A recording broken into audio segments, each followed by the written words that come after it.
Vamos para mais um episódio 3.3. Essa semana muito mais animada, graças a Deus. Problemas se resolveram, Priscila? Não, não, os problemas não se resolveram. Mas, se a gente não levanta a cabeça para resolver, ele não vai sair do lugar. Então, respirei fundo. Nossa, eu tava editando um episódio que eu gravei semana passada e que tristeza, meu Deus do céu, eu não consegui me conter na tristeza que eu tava sentindo. Mas a vida é assim mesmo, nem sempre a gente vai estar 100%. E aí, curtiram o episódio da semana passada? Porque por mais que envolvesse assuntos tristes, mentira, é a minha aura que tava triste, mas o assunto tava muito interessante e muito do atual. Novembro já tá aí. Aliás, pra quem se prepara, apesar que assim, é a última sexta-feira do mês, o Black Friday. Então, eu não vou brigar falando que já era pra estar pronto não, tá? Vamos ser coerentes também, querendo ou não, falta um mês pra Black Friday em si mesmo.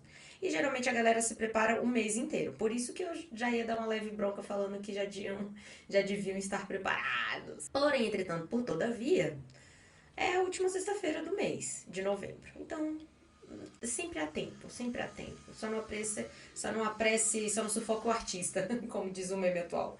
Mentira, só não sufoque sua equipe. E se você for, eu empresa, piorou a situação. Por favor, tenha consciência e carinho por si mesmo, que é importante. E hoje vamos falar de um assunto que muito me interessa e muito tá na minha cabeça, porque eu estou fazendo um curso sobre esse tema, inclusive. E, infelizmente, por conta de polêmicas negativas, que sempre tem, né? Infelizmente. Mas estamos aí para tentar corrigir e tornar o mundo um lugar melhor para se viver. Para todos, né? Que é sempre importante salientar. O tema de hoje é liderança feminina. E por mais que de fato eu seja feminista, mas uma eterna estudante, tá? É importante deixar claro que eu sempre estou estudando para lendo alguns livros também para entender cada vez melhor sobre esse tema. Eu acho que feminismo é igual a racismo. Você tem que estudar a fundo, porque não é um tema raso, não é um tema qualquer. E não dá pra gente definir em uma palavra, em uma frase, não dá. Então é importante já começar com um ponto muito relevante que é esse. A gente sempre tem que estar se mantendo atualizado, aliás, por mais que seja óbvio, vou levantar essa condição que é importante. A ignorância é a falta do conhecimento, galera. Logo, cuidado, porque às vezes é a falta de ignorância que tá levando você a fazer besteira. E isso não é um achismo, isso é uma hipótese relevante muito importante, na verdade. A gente tem uma mania muito grande de, às vezes. Eu trouxe um episódio aqui muito importante, inclusive super indico, que é política, religião e futebol. A gente tem que parar com essa ignorância de não discutir. Eu tava até conversando isso com umas amigas e elas levantaram um ponto importante sobre essa questão também. Que às vezes a pessoa, geralmente os mais velhos e tal, elas não estão abertas à discussão e não vão querer discutir. Tudo bem, às vezes por respeito a gente faz isso, mas não é pela idade que você vai deixar de, por exemplo, mostrar pro seu pai, mostrar pra sua mãe, mostrar pra sua avó, mostrar pra, enfim, pra quem você ama. Que é importante trazer essa discussão. E a discussão não é briga. A discussão não é você querer impor a sua opinião a todo custo. A discussão é ambos trazerem suas opiniões e fazer a gente refletir. Poxa vida, meu coleguinha tá pensando desse jeito, por que será? Da onde que veio?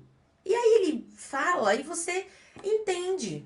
Por exemplo, é muito fácil, eu sempre julguei muito os meus pais na infância, na adolescência, que eu pensava assim, poxa vida, sabe, em que mundo eles viveram para pensarem assim? E aí, com a maturidade, eu já tinha uma ideia disso na adolescência, mas com a maturidade eu fui pensando, faz um certo sentido. Se a gente parar pra pensar a educação que tiveram, o momento do mundo que eles viveram. E, gente, o novo gera medo. O novo assusta. Então não é fácil você virar pra alguém e falar de uma nova ideia e você não pode esperar que essa pessoa aceite de prontidão. Isso pra tudo na vida. Eu tô falando aqui de feminismo, de racismo, mas isso é num geral da vida. Então, sejamos mais tolerantes e principalmente mais empáticos. O se colocar no lugar do outro é aceitar que ele pensa diferente e tentar compreender o porquê que ele pensa diferente. Eu não tô falando que você tem que acatar o que a pessoa fala. Não é sobre isso. Inclusive, eu li um livro ótimo no mês passado que fala sobre. O nome do livro é Afetos Ferozes. E ele fala muito sobre o quanto o afeto deve ser conquistado, não importa a circunstância. Ah, mas é minha mãe, eu devo um amor incondicional a ela, não importa o que aconteça. A gente tá cansado de ver histórias de mães que não tinha por que ter filhos, tiveram e tem histórias trágicas por trás disso. Mas enfim, né? O tema também não é tão voltado para esse lado. Vamos voltar, vamos sentar, Priscila. Liderança feminina. Quantas líderes femininas, né, mulheres, você já tiveram no seu mercado de trabalho? Eu falo por mim, tive pouquíssimas, infelizmente. Tive algumas, as duas agências que eu trabalhei, inclusive, uma que eu trabalho atualmente, uma que eu já trabalhei, que foi a minha primeira da vida e eu, né, fiz estágio. Eu tive uma chefe líder, mas eu vou trazer um comparativo que é importante, porque eu acho que vai ser relevante para o tema também. Eu sigo o Adalberto, que é um influenciador que fala muito sobre o racismo, inclusive. Então eu gosto muito de seguir ele, porque eu aprendo muito com os conteúdos dele. E ele falou sobre uma coisa que eu achei muito importante. No comentário, tanto no documentário da Xuxa, quanto agora no das Paquitas, eu não assisti nenhum dos dois completos ainda, porque pretendo, quero muito. Foi colocado muito como a Marlene foi grossa, foi imponente, foi, né, enfim, as paquitas, várias assumiram que tiveram bulimia, que tratam até hoje compulsão alimentar, porque ela obrigava as meninas a se manterem magras, se engordarem uma grama, ela ficava de olho, brigava e tal, não sei o que lá. E ele falou uma coisa que eu sempre considerei, mesmo sem saber, assim. Mas, gente, vamos pensar uma coisa aqui rapidinho? Cara, a Marlene conseguiu uma liderança num grande. Eu não sei se eu falo um grande, mas um dos maiores programas da televisão brasileira. Ela era simplesmente a Amanda Chuva, a cabeça desse programa, que era o da TV Xuxa. Então eu fico pensando assim, imagina quantos desafios ela deve ter ultrapassado e o que ela não deve ter feito para conseguir aquele cargo. E eu coloco aqui todos os sentidos, todas as circunstâncias, porque eu não consigo imaginar. Porque na época, para uma mulher conseguir apresentar um programa de televisão, ela tinha que ser hipersexualizada. A gente sabe disso. Então imagina como uma mulher não deveria fazer. E assim, talvez não, talvez ela tenha conseguido, porque dizem que ela foi auxiliar de um grande diretor de TV, então quando lançaram o programa pensaram, ela é a pessoa ideal, porque fulano não pode, então ela é a pessoa ideal porque ela tava do lado de fulano e tal. E tá tudo bem também. Pode ter sido fácil nessa circunstância, mas se manter lá no cargo de alta liderança, eu duvido que tenha sido fácil. Eu duvido muito. Porque se já é difícil hoje a gente provar nossa competência, imagina na época. A gente tá falando de 1980, 1990. É muito surreal pensar nessa realidade. Muitas vezes às vezes por questões de música, a gente ouve bastante sobre, queria ter nascido em tal época, queria ter nascido em tal época. Eu já cheguei a cogitar isso por conta de banda também, por conta de banda de música e tal, porque teve muitos artistas que já se foram. Gostaria muito de ter tido a oportunidade de ver pessoalmente, de ter curtido ele enquanto ele estava vivo e tal. Mas se tem uma coisa que eu não paro de pensar hoje em dia, é que eu nasci na época exata. Porque eu nasci numa época onde eu morar sozinha não é enfrentar ninguém, além do mundo e dos desafios que eu enfrento. Onde eu ter 30 anos, eu ia falar já mais de 30 anos, já tô me sentindo 30 a mais. E não estar casada, não pretender ter filhos, que isso não. Eu sei que ainda tem muita gente que julga. Se tem gente que julga o meu cabelo azul e eu gostar do cabelo azul e ser minha cor preferida por eu sou mulher e tal e etc. Imagina, né, todo esse resto. Eu sei que tem pessoas que ainda julgam e tá tudo bem. A existência deles não me afeta. O ponto é que eu ainda assim vivo, sigo minha vida. E, querendo ou não, se a gente for colocar no papel, são poucos os que julgam. São mais os que. Eu lembro que uma vez, ano passado, teve. Ano passado não, acho que foi ano retrasado. Enfim, teve um dia que a gente saiu em família, era só as tias e tinha uma prima e tal, e E a família e os pais dessa minha prima. E aí, foi muito louco, porque quando a gente saiu, eu falei, tipo, eu sabia que uma tia específica aí, eu falei, cara, certeza que eu vou ser julgada, certeza que vão falar do meu peso, certeza que vai apontar o quanto engordei, o quanto isso, o quanto aquilo, não sei o que lá, não sei o que lá, eu já tava esperando as piores críticas. E aí eu ouvi dizer que ela não tinha falado tudo aquilo, que pelo contrário, ela disse que ficou muito feliz de me ver empoderada, que ela me viu muito forte e ela viu quanto a minha independência estava refletindo em mim. Eu já tinha uns 2 anos morando fora, eu acho, nessa época, ou não, ou menos. E aí ela, nossa, rasgou elogios pro meu pai falando sobre mim.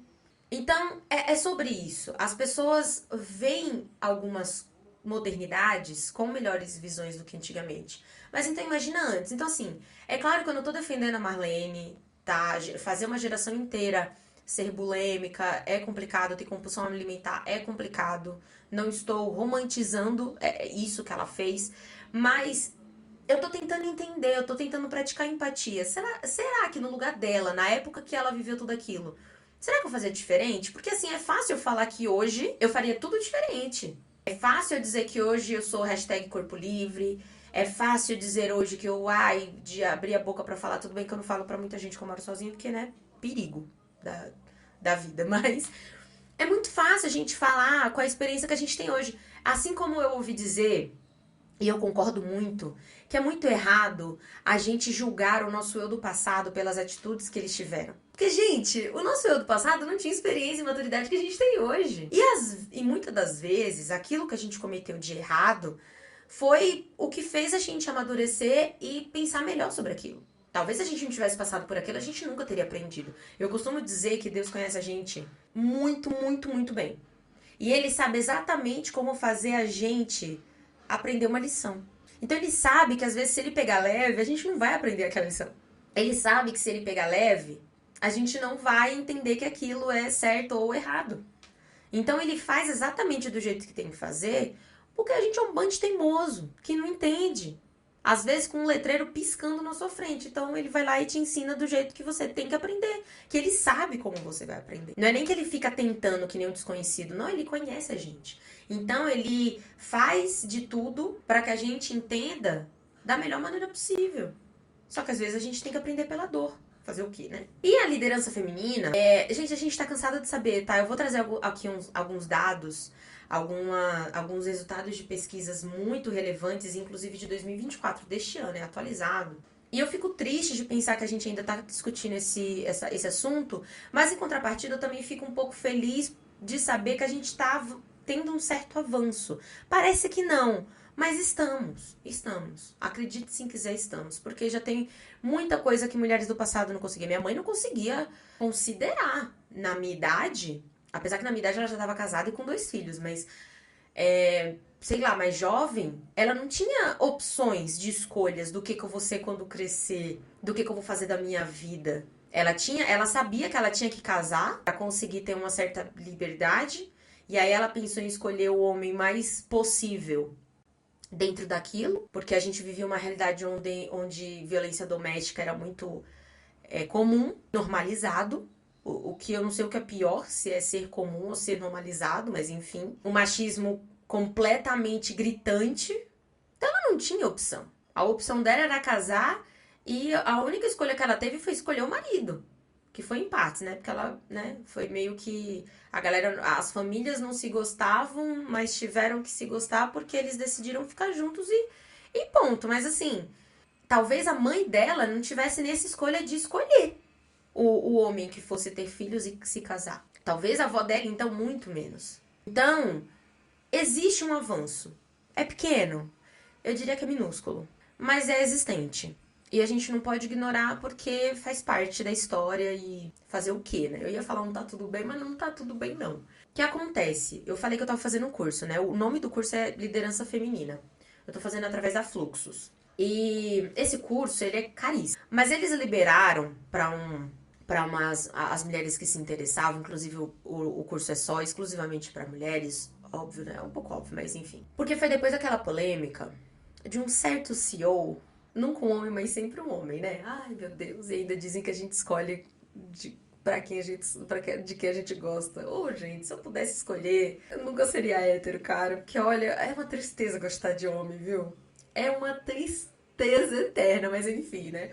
O que acontece? Ela foi lançada porque um CEO falou sobre nunca se casar com uma mulher CEO. E aí ele colocou em pontos a questão da competência dela de ela vai ser uma péssima mãe, uma péssima dona de casa, ou ela vai ser uma péssima CEO e vice-versa. E aí a dona da Fluxus, a Joyce, ela decidiu abrir para que as mulheres.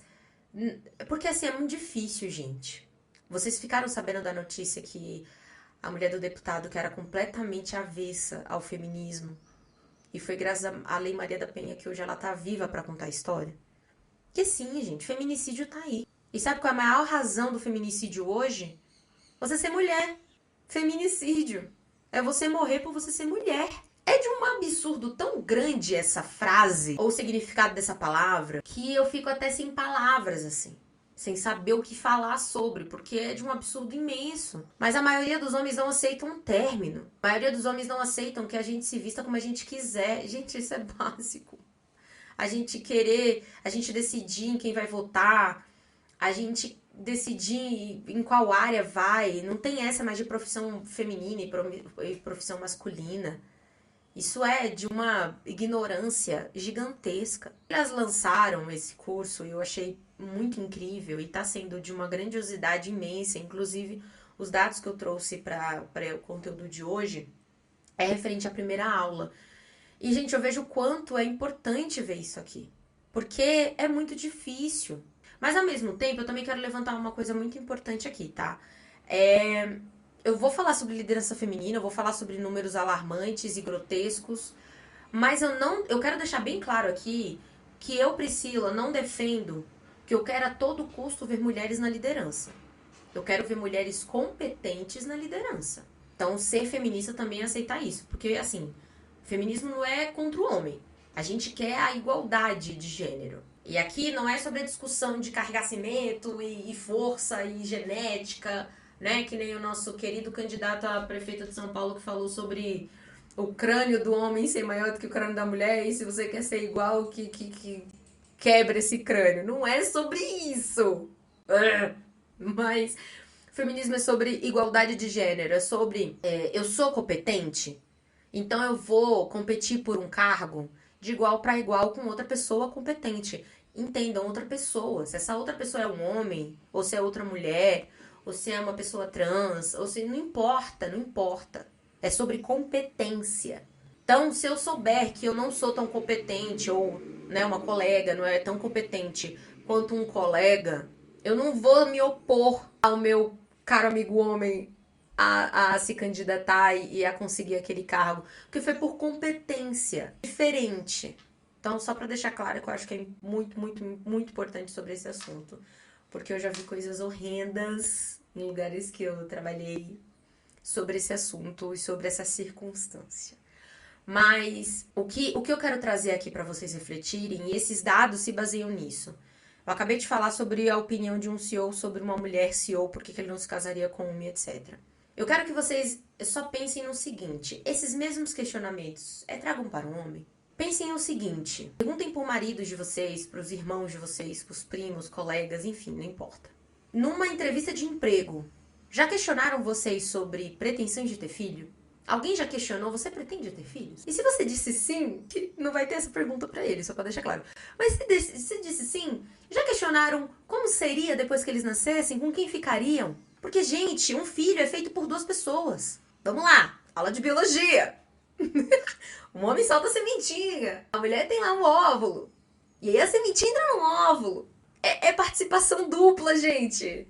Precisa de duas pessoas pra fazerem filhos, porque só uma é questionada sobre com quem vai ficar seus filhos ou a responsabilidade do seu lar. Se tem uma coisa que eu não paro de pensar é que eu acho que eu não vou casar, eu não me fecho essa possibilidade, mas eu acho que eu não vou porque assim, eu não vou aturar trabalhar o dia inteiro e ser cobrada de limpeza ou de ter feito comida ou de ter... Porque isso é inadmissível. Se tem duas pessoas na casa, as duas trabalham, porque só uma vai ser cobrada. E pior, porque só uma vai fazer. Porque a obrigação é de quem usa.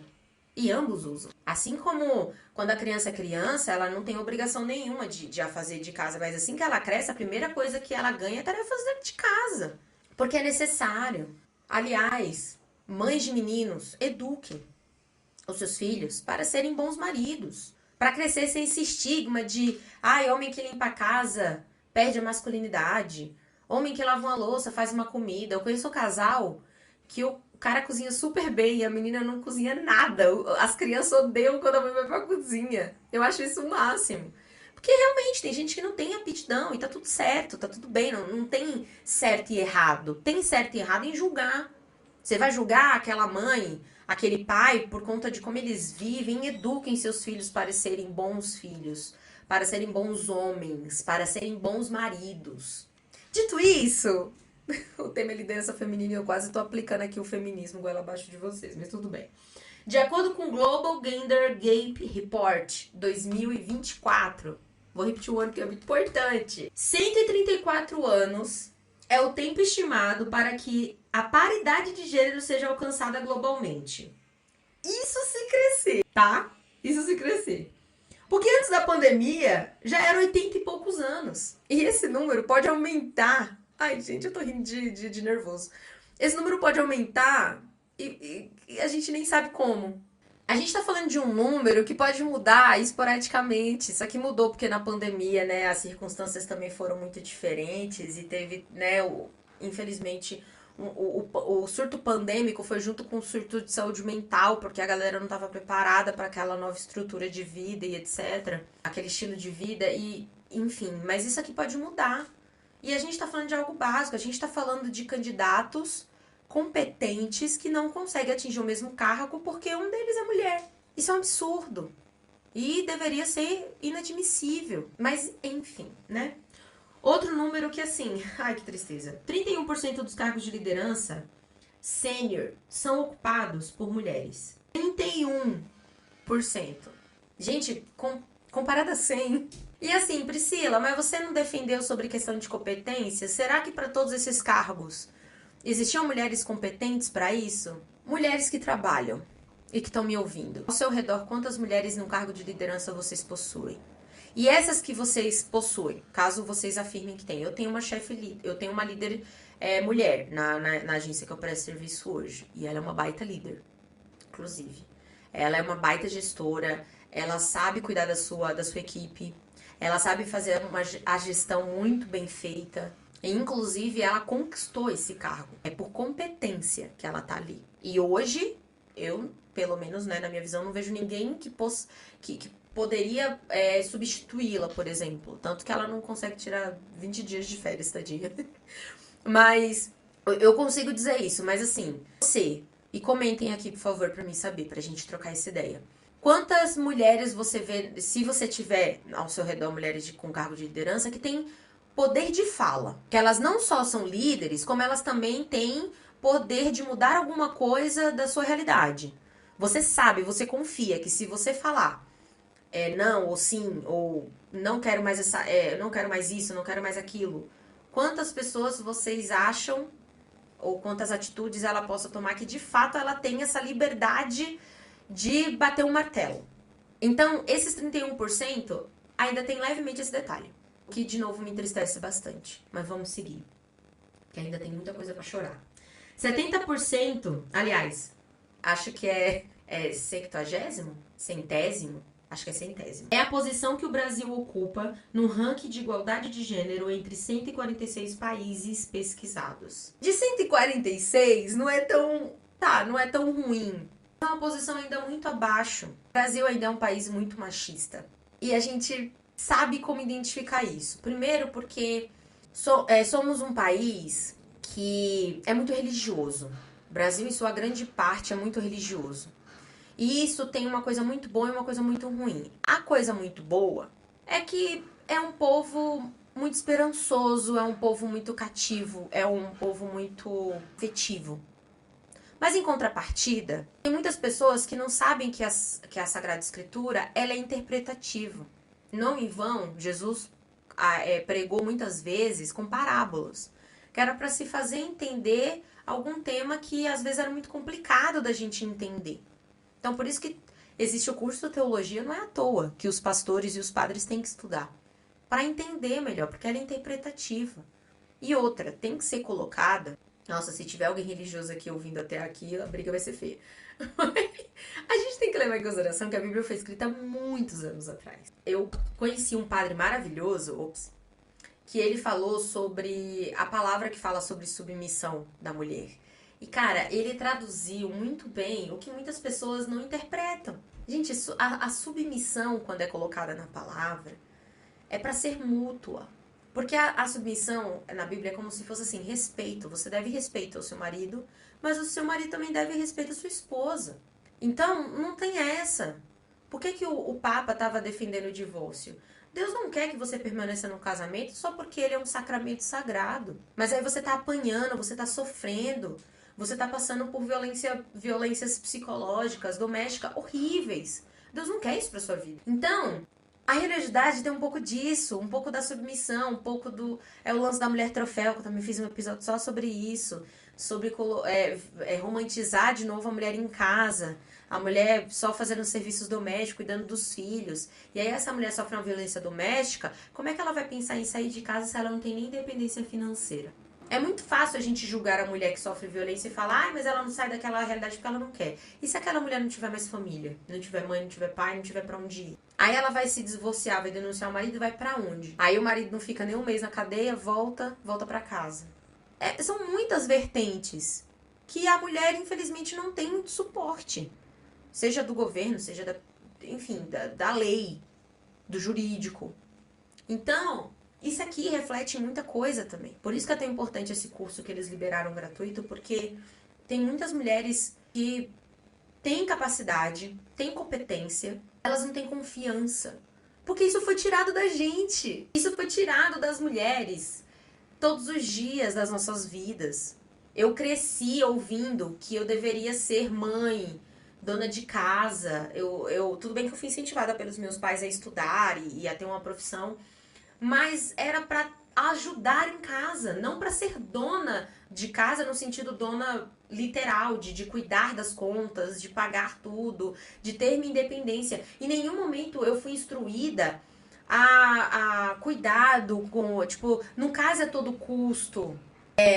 Casamento não é a glória da mulher. Gente, esse lance de game over pro cara que vai casar e a grande vitória e realização da mulher no casamento, isso é um absurdo. Quer dizer, o cara, os amigos estão perdendo um guerreiro e as meninas estão ganhando uma.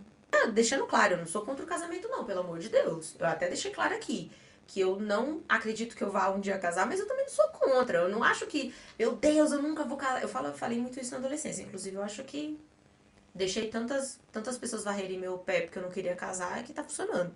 Mas não tem que ser uma busca infinita, não tem que ser meu objetivo de vida. Ou eu caso, ou eu serei uma fracassada. Ou eu tenho filhos, ou eu não serei mulher. Olha que forte isso. Minha feminilidade não tá ligada ao que as pessoas nomearam como feminino. Não é porque eu não casei até hoje ou porque não tô num relacionamento sério que eu não tenho valor como mulher. Eu acho um absurdo, mas homem só respeita outro homem, né? Então você sai, você fala, sou casada, o cara se afasta, porque ele tá respeitando outro homem, se ele se afastar por isso. Agora, se você fala, tô solteira, só não quero você do meu lado, o cara vira um pé num saco. Inclusive, outro motivo pra quem ainda assim pensa que a gente escolhe sexualidade. Uma vez eu fui, adolescente, na época da faculdade, eu fui numa balada de LS. E cara, foi muito bacana a experiência. Eu dancei, me divertia livremente lá dentro. Apareciam mulheres, tipo, pedindo pra ficar e tal, não sei o que lá. Eu falava não, não tinha discussão. Era não, elas se afastavam. Agora, no mesmo período também fui em outras baladas normais, assim, que não era de LS, era normal. Normal, né? Enfim, vocês entenderam. Aí eu ia dançar e tal com um namorado do lado. Era uma encheção de saco tremenda. Se ele não tivesse me agarrando, se ele não tivesse, sabe, quase... Eu nem conseguia dançar direito. A galera não empatava. E assim, se eu fosse no banheiro sozinha, era uma encheção de saco tremenda.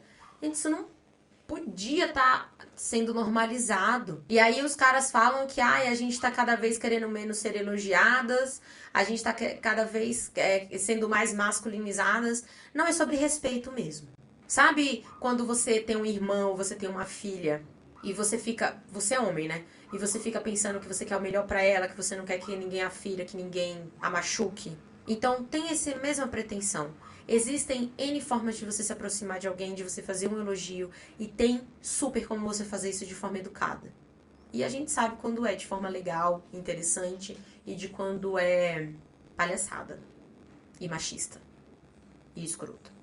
Desculpa falar essa palavra feia, mas enfim, às vezes eu perco a paciência. 17, e falando no Brasil, e agora esses dados vão ser só brasileiros, 17% das mulheres em cargos de presidência, a gente falou de 31%, né, em cargos de liderança sênior.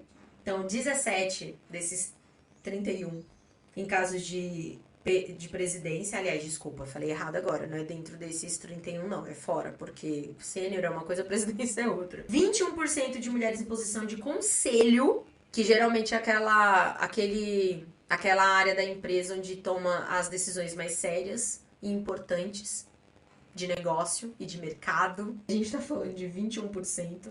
E 34% das mulheres em cargos de vice-presidência. Estamos falando de cargos de confiança. Ou seja, as pessoas... vocês sabem que seguro de carro para mulher é mais barato porque elas são mais cuidadosas no trânsito. As pessoas têm mania de falar que a gente dirige mal, que cuidado, mulher no volante. Tem esses preconceitos horríveis, mas quantas mulheres se envolvem em acidentes hoje? É muito baixo. Então, por isso que seguro de carro, seguro de tudo na vida, é muito mais barato para a mulher. Porque elas são cuidadosas. Elas não tomam qualquer decisão. Muito cuidado para fazer qualquer tipo de escolha. E o principal aqui que eu colocaria é que elas sabem pesar o que é importante, o que não é, sabe colocar na balança prós e contras, coisa que às vezes o homem é muito impulsivo. Então, quando a gente fala de mulheres no conselho, a gente está falando de, se for falar até biologicamente, já que gostam de colocar nesse ponto, a gente está falando de ter mais coerência, de ter mais coesão. Mas ainda não estão enxergando isso. Engraçado, né? Porque a gente vê, por exemplo, a presidente do clube do Palmeiras é uma mulher. Não sei se eu tô falando besteira, tá? Porque eu não sou tão futebolística. Não sei se por falar do clube do Palmeiras eu tô falando errado. Mas enfim, vocês sabem de que eu tô falando. Ela é muito conhecida, até porque ela tá fazendo um grande sucesso. E eu fiquei sabendo que ela vai tentar a reeleição dentro do clube. Mas, enfim, o que eu quero dizer com isso? Eu tenho certeza que devem ter achado uma grande loucura ter colocado ela ali. Porque a gente tá falando de futebol masculino. E ela elevou o Palmeiras em outro patamar. Eu sou São Paulina. Eu tava num ranço do Palmeiras que eu falava pros meus amigos palmeirenses, cara, vocês não estão cansando de ganhar, não? Deixa alguma coisinha aí pra nós. Porque tá difícil. Ano passado, ano retrasado, estavam ganhando todas. Será que ninguém tá enxergando isso? Será que ninguém associa isso a ela? Porque é ela que toma as decisões. É ela que bate o martelo e decide se contrata, se não contrata, se foca naquilo, foca nisso. É claro que em relação ao jogo, ao time, né, as táticas, estratégias, o técnico é contratado para isso. Mas ninguém enxerga que por trás também tem outra mulher que se não tomasse as boas... Gente, pelo amor de Deus, a gente sabe de clubes aí que tá declarando falência. Grandes clubes. Eu não vou citar nomes porque eu não quero que isso gere outra discussão, outra briga, mas olha o quão isso é importante, o quão isso é relevante e as pessoas ignoram. Eu tenho certeza que deve ter uma enxurrada de gente que não deve levar nesse sentido. Não deve dar o devido mérito a ela. Leila, né? Eu acho o nome dela. Olha que surreal, nem sou palmeirense. E tenho vagamente o nome dela na cabeça. De tão incrível que ela e como ela tá sendo competente no emprego dela. Isso é muito importante. Muito, muito importante. E quantas outras mulheres CEOs a gente vê que é desmerecida só por ser mulher? Bianca Andrade tá aí pra provar isso. Evelyn Regli tá aí pra provar isso também. Então, é só ver. Só parar pra ver. E deixa a gente mostrar a competência que vocês não vão se arrepender também, não. E estamos falando de 56% de mulheres em cargos de assistente e analistas, contra 20% das mulheres em cargos de gerência e diretoria. Ou seja, a gente vai ver cada vez menos mulheres em cargo de liderança. Por mais que eu seja uma estatística feliz, né? 2 agências que eu trabalhei, 2 mulheres me gerenciaram. Mas assim, eu confesso que a primeira, ela não tinha muita liberdade, não. E eu acredito eu, que ela tenha sido líder. Primeiro, por ser uma agência muito pequena. E segundo, porque tempo de casa. Ela tinha tanto conhecimento de tudo que ele não tinha como colocar outra pessoa. Ai, Priscila, mas ela não tinha competência? Tinha. Ela só não tinha liberdade. Liberdade de falar o que ela pensava, de decidir o que era melhor na visão dela. Eu acho, né? Eu tenho essa percepção hoje.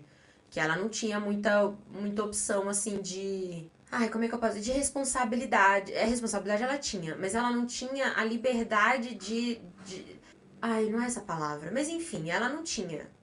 Hoje, a minha chefe hoje da agência tem. Eu já sinto que ela tem mais de bater o martelo e decidir algumas coisas frente à equipe que ela faz gestão e algumas coisas que tá do cliente que ela cuida e tal. Mas é muito raro, é muito, muito, muito raro. Assim, é complicado. Eu já trabalhei também numa startup onde a CEO, né, da marca era mulher e é complicado porque até pra gente entender. Gente, não é à toa. As mulheres, tem muitas mulheres machistas.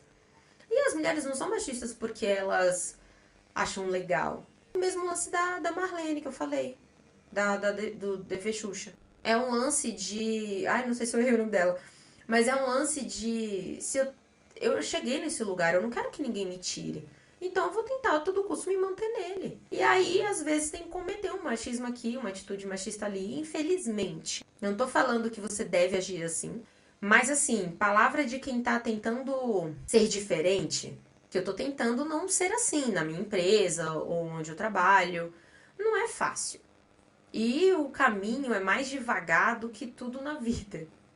É tudo mais passo de formiguinha, sabe? Infelizmente. Não tô falando isso com propriedade de fala no sentido de ai, tá legal do jeito que tá. Até porque eu já mostrei minha revolta aqui em alguns takes. Mas é isso. Eu espero mesmo que faça você refletir, você mulher, você homem, ou como você se identifique.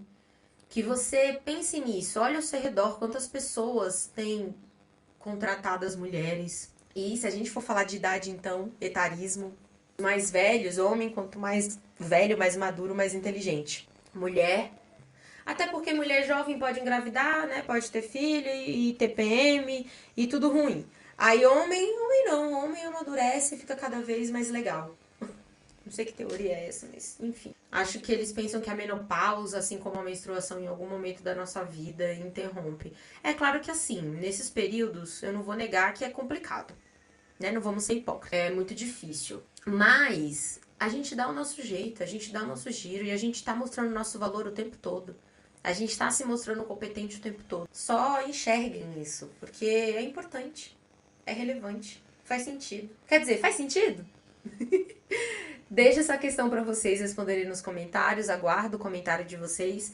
Eu espero que os dados, as estatísticas que eu trago, vocês tenham gostado e vocês tenham despertado para essa realidade que é um pouco complicada. E mulheres, corram atrás, se engrandeçam suas competências.